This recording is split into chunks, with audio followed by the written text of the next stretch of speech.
사도신경으로 우리의 신앙을 고백하겠습니다. 나는 전능하신 아버지 하나님 천지의 창조주를 믿습니다. 나는 그의 유일하신 아들 우리 주 예수 그리스도를 믿습니다. 그는 성령으로 잉태되어 동정녀 마리아에게서 나시고 본디오 빌라도에게 고난을 받아 십자가에 못 박혀 죽으시고 장사된 지 사흘 만에 죽은 자 가운데서 다시 살아나셨으며 하늘에 오르시어 전능하신 아버지 하나님 우편에 앉아 계시다가 거기로부터 살아있는 자와 죽은 자를 심판하러 오십니다. 나는 성령을 믿으며 거룩한 공교회와 성도의 교제와 죄를 용서받는 것과 몸의 부활과 영생을 믿습니다. 아멘. 하나님께서 오늘 우리에게 주시는 말씀은 신명기 25장입니다. 구약성경 299쪽입니다. 신명기 25장을 교독하겠습니다. 사람들 사이에 시비가 생겨 재판을 청하면 재판장은 그들을 재판하여 의인은 의롭다 하고 악인은 정죄할 것이며 악인에게 태형이 합당하면 재판장은 그를 엎드리게 하고 그 앞에서 그의 죄에 따라 수를 맞춰 때리게 하라. 40가지는 때리려니와 그것을 넘기지는 못할지니 만일 그것을 넘겨 매를 지나치게 때리면 내가 내 형제를 경히 여기는 것이 될까 하노라. 곡식 떠는 소에게 망을 씌우지 말지니라. 형제들이 함께 사는데 그중 하나가 죽고 아들이 없거든 그 죽은 자의 아내는 나가서 타인에게 시집가지 말 것이요 그의 남편의 형제가 그에게로 들어가서 그를 맞이하여 아내로 삼아 그의 남편의 형제된 의무를 그에게 다 행할 것이요 그 여인이 낳은 첫 아들이 그 죽은 형제의 이름을 잊게 하여 그 이름이 이스라엘 중에서 끊어지지 않게 할 것이니라. 그러나 그 사람이 만일 그 형제의 아내 맞이하기를 즐겨하지 아니하면 그 형제의 아내는 그 성문으로 장로들에게로 나아가서 말하기를 내 남편의 형제가 그의 형제의 이름을 이스라엘 중에 잊기를 싫어하여 남편의 형제된 의무를 내게 행하지 아니하나이다 할 것이요 그 성읍 장로들은 그를 불러다가 말할 것이며 그가 이미 정한 뜻대로 말하기를 내가 그 여자를 맞이하기를 즐겨하지 아니하노라 하며 그의 형제의 아내가 장로들 앞에서 그에게 나아가서 그의 발에서 신을 벗기고 그의 얼굴에 침을 뱉으며 이르기를 그의 형제의 집을 세우기를 즐겨 아니하는 자에게는 이같이 할 것이라 하고 이스라엘 중에서 그의 이름을 신 벗긴 받은 자의 집이라 부를 것이니라. 두 사람이 서로 싸울 때 한 사람의 아내가 그 치는 자의 손에서 그의 남편을 구하려 하여 가까이 가서 손을 벌려 그 사람의 음낭을 잡거든 너는 그 여인의 손을 찍어버릴 것이고 내 눈이 그를 불쌍히 여기지 말지니라. 너는 내 주머니에 두 종류의 저울추 곧 큰 것과 작은 것을 넣지 말 것이며 내 집에 두 종류의 대 곧 큰 것과 작은 것을 두지 말 것이요 오직 온전하고 공정한 저울추를 두며 온전하고 공정한 대를 둘 것이라. 그리하면 내 하나님 여호와께서 내게 주시는 땅에서 내 날이 길리라. 이런 일들을 행하는 모든 자 악을 행하는 모든 자는 내 하나님 여호와께 가중하니라. 너희는 애굽에서 나오는 길에 아말렉이 내게 행한 일을 기억하라. 곧 그들이 너를 길에서 만나 내가 피곤할 때 내 뒤에 떨어진 약한 자들을 쳤고 하나님을 두려워하지 아니하였느니라. 그러므로 내 하나님 여호와께서 내게 기업으로 주어 차지하게 하시는 땅에서 내 하나님 여호와께서 사방에 있는 모든 적군으로부터 내게 안식을 주실 때 너는 천하에서 아말렉에 대한 기억을 치워버리라. 너는 잊지 말지니라. 아멘. 신명기 25장은 재판에 대한 기록인데 이 재판은 공동체 안에서 이루어지는 것입니다. 여기서 중요한 것은 재판은 당연히 공정해야 하며 정의롭게 이루어져야 한다는 점입니다.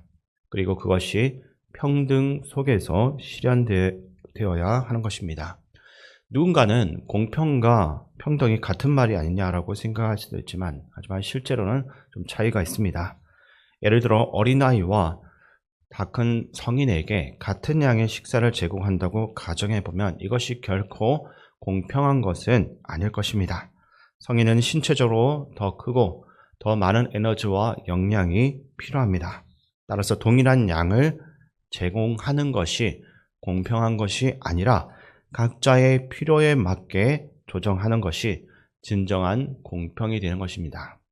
이런 관점에서 볼 때 성경에서 말하는 재판의 공의는 단순한 형식적인 평등이 아니라 실질적인 정의를 실현하는 데 초점이 맞춰져 있습니다. 1절 말씀을 제가 읽어드리겠습니다. 사람들 사이에 시비가 생겨 재판을 청하면 재판장은 그들을 재판하여 의인은 의롭다 하고 악인은 정죄할 것이며. 아멘. 이 말씀은 공동체 내에서 재판이 반드시 공정하게 이루어져야 한다라는 것을 강조합니다. 오늘날에는 법적 절차를 이렇게 따라가는 것이 당연하게 여겨지지만 고대 사회에서는 그렇지가 않았습니다. 당시에는 힘을 가진 사람이 곧 정의였고 권력을 가진 자가 옳고 그름을 결정하곤 했습니다. 그러나 하나님께서는 그러한 시대 가운데서도 재판을 통해서 정의를 실현하라라는 혁신적인 말씀을 주셨습니다. 현대식으로 이렇게 표현하면 유전무죄, 무전유죄와 같은 불공정한 그 시대 속에서 하나님께서는 힘이 아닌 법과 공의를 통해서 문제를 해결하도록 하신 것입니다. 이것은 재판을 통해 사회를 공정하게 운영하라는 뜻인 것입니다. 1절 마지막 부분에서 의인은 의롭다 하고 악인은 정죄하라 하신 이유도 같은 맥락인 것입니다. 하나님께서는 사람의 사회적 지위나 권력이 아니라 그가 죄를 범했는지 그렇지 않은 그 여부와 의롭게 살았는지를 기준으로서 판결해야 한다는 원칙을 세우신 것입니다. 이어서 2절과 3절 말씀 우리 함께 읽겠습니다. 악인에게 태형이 합당하면 재판장은 그를 엎드리게 하고 그 앞에서 그의 죄를 따라 수를 맞춰 때리게 하라. 40가지는 때리려니와 그것을 넘기지는 못할지니 만일 그것을 넘겨 매를 지나치게 때리며 내가 내 형제를 경히 여기는 것이 될까 하노라. 아멘. 죄를 지은 사람에게 태형을 시행하라는 말입니다.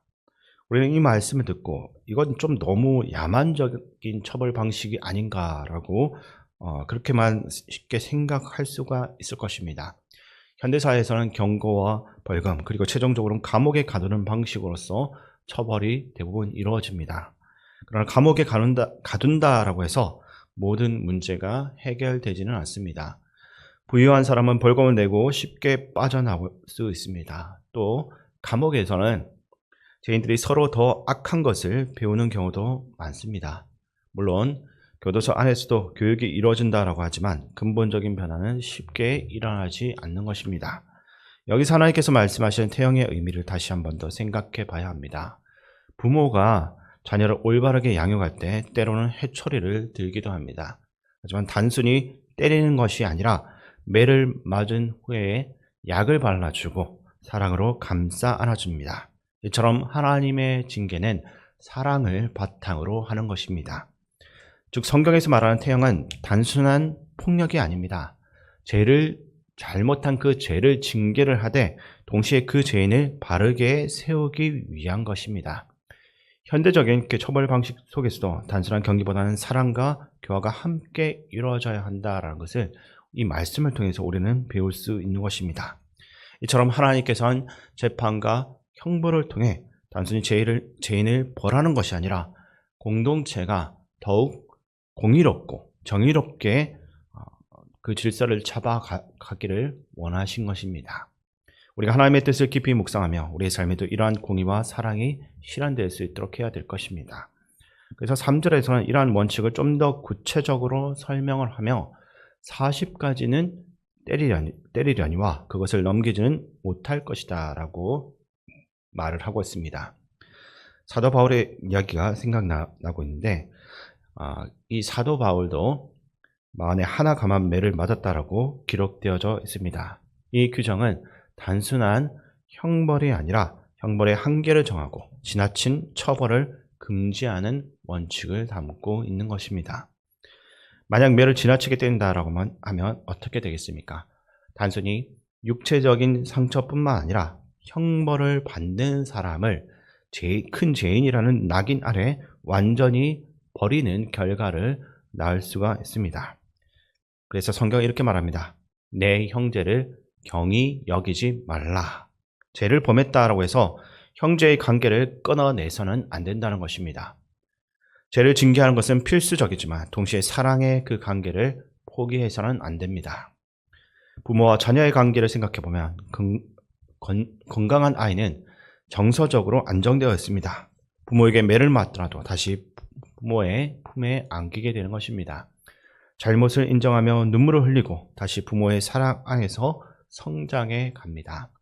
신앙 공동체도 마찬가지입니다.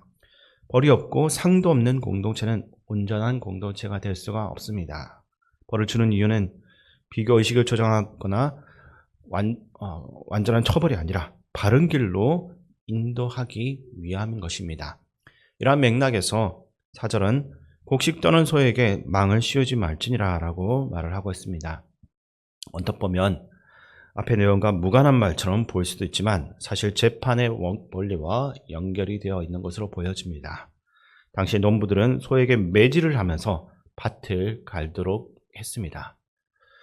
근데 성경은 소가 곡식을 먹는다라고 해서 그걸 가지고 매질을 하지 말라라고 합니다. 이런 가축도 그 필요를 인정해 줘야 한다는 것입니다. 이 원리는 사람이 살아가는 공동체 안에서도 적용이 되고 있습니다. 단순히 힘과 효율만을 기준으로 삼아서 다른 사람을 다뤄서는 안 되는 겁니다. 상대방의 처지를 헤아리고 불필요한 억압이나 학대를 가하지 말라는 겁니다. 마찬가지로 이어지는 율법들도 단순히 개별적인 규칙이 아니라 이 원리를 확장하여 설명하는 내용들이라 할 수 있습니다. 예를 들어서 형이 죽었을 때 동생이 형수를 아내로 맞아 후사를 입게 하라라는 법도 나오고 있습니다. 당시에 여성의 권리가 너무나 약했기 때문에 가부가 된 여성이 사회적으로 보호받을 수 있도록 한 조치였습니다. 이것이 바로 성경이 말하는 평등인 것입니다. 단순히 어쩔 수 없는 일로 치부하지 말고 너희 주변에 있는 어려움 당하는 이 사회적 약자를 보호하라는 것입니다. 또한 싸움 중에 남편을 보호하려고 상대 남자의 그 중심부를 잡은 여인의 손을 찍어버리라는 율법도 등장하고 있습니다. 이것은 단순한 가혹한 처벌이 아닙니다. 생명의 존엄성을 지키기 위한 원칙을 강조하는 거라 할 수 있습니다. 다른 사람의 후손을 끊어내는 행위는 신중하게 다뤄야 할 문제이기 때문인 것입니다. 결국 이 모든 율법의 핵심은 공의와 사랑입니다. 단순하게 처벌하는 것이 아니라 공동체를 건강하게 유지하며 사람을 존중하고 보호하는 것이 하나님의 뜻이라는 점을 잊지 말아야 할 것입니다. 죄악이란 결국 다른 사람의 삶과 그 미래조차도 끊어버리는 행위입니다. 아무리 다급한 상황이라 해도 상대방을 배려하지 않는 행동은 신중해야 합니다. 성경은 이것을 엄중하게 경고하며 공동체 안에서 자기 자신만을 생각해서는 안 된다고 가르칩니다. 우리는 위기 속에서도 자신의 유익만을 우선하려는 경향이 있습니다. 하지만 중요한 것은 어떤 상황에서도 상대방을 생각하는 태도를 잃지 않는 것입니다. 이것은 단순한 윤리적인 가르침이 아니라 사회를 지탱하는 핵심적인 원리이기도 합니다. 우리가 살아가는 세상을 보면 힘을 가지고 있는 사람들과 또 강대국들이 종종 어쩔 수 없다라는 논리를 내세우면서 약한 사람들과 또 우크라이나와 같은 약소국에게 가장 먼저 희생을 강요합니다. 이것은 단순히 강자와 약한 사람들의 구도를 문제 삼는 것이 아닙니다. 강한 사람이 자기의 이익만을 추구하고 그것을 쫓아갈 때 가장 쉽게 버려지고 포기되는 존재가 약한 자다라는 점을 경계해야 하는 것입니다. 따라서 이것은 강자보다 약자를 택하라는 것이 아니라 자기 중심적인 그러한 사고로 인해서 성급한 결정을 내리는 것을 조심하라는 경고인 것입니다. 이것과 연결해서 정직한 저울을 사용하라는 그 말씀도 같은 원리를 가지고 있습니다. 공동체 안에서 끊임없이 자신의 이익만을 추구하게 되면 필연적으로 다른 사람의 권리를 침해할 수밖에 없습니다. 심지어 그 사람을 속여서라도 자신의 유익을 챙기려 하게 되면 공동체는 반드시 무너질 수밖에 없습니다. 그렇게 성경은 공동체 안에서 그 죄를 찾아가지고 완전히 해결하라라고 이야기하는 것입니다. 오늘날 우리도 가족이라는 공동체 안에서 살아가고 있지만 그 가족조차 점점 이기주의적으로 변해가는 현실을 마주하고 있습니다. 그러나 우리가 시야를 넓혀가지고 더 큰 공동체를 생각한다면 정의롭고 건강한 공동체를 세워나가는 것이 얼마나 중요한지를 깨닫게 될 수밖에 없습니다. 결국 우리가 속한 공동체가 정의와 배려 위에 서게 될 때 모두가 함께 살아갈 수 있는 사회가 될 것입니다. 하나님의 자녀로서 나 자신의 유익만을 위해 살아가는 것이 아니라 어려움 당하고 있는 연약한 이들에 대한 관심과 돌봄의 그 책임을 다할 수 있는 참 그리스도인의 삶을 살아가게 되기를 주님의 이름으로 축원드립니다. 사랑의 하나님, 세상이 오직 힘의 논리로만 움직일 때도 하나님께서는 공의와 사랑으로 다스리는 분이심을 고백합니다. 우리 마음에 주님의 정의를 심어주시고 판단할 때 공평함과 사랑으로 행할 수 있게 도와주시옵소서. 정죄가 아닌 내 형제의 회복을 바라보게 하시고 공동체 안에서 서로를 존중하며 살아갈 수 있게 도와주시옵소서. 정직한 저울을 사용하라 하신 주의 말씀처럼 매 순간 정직과 공의를 실천하게 하시고 사랑으로 이웃을 품는 삶을 살아가게 도와주시옵소서. 예수님의 이름으로 기도드립니다. 아멘. 주기도문으로 예배를 마치도록 하겠습니다. 하늘에 계신 우리 아버지, 아버지의 이름을 거룩하게 하시며 아버지의 나라가 오게 하시며 아버지의 뜻이 하늘에서와 같이 땅에서도 이루어지게 하소서. 오늘 우리에게 일용할 양식을 주시고 우리가 우리에게 잘못한 사람을 용서하여 준 것 같이 우리 죄를 용서하여 주시고 우리를 시험에 빠지지 않게 하시고 악에서 구하소서. 나라와 권능과 영광이 영원히 아버지의 것입니다. 아멘. 이 시간 말씀을 가지고 기도할 때 약자와 소외된 이웃들을 돌아보며 하나님의 사랑으로 품을 수 있도록 기도하시고 여전히 혼란 중에 있는 나라와 민족, 이 땅의 지도자들을 위해 기도하시고 교회 어르신들과 한어들 회복 위해 기도해 주시기 바랍니다. 군복무 중인 청년들과 다음 세대 자녀들, 선생님들 위해서 기도하시고 전 세계 가운데 복음 전하는 선교사님들과 담임 목사님 위해서도 함께 기도하며 나아가겠습니다.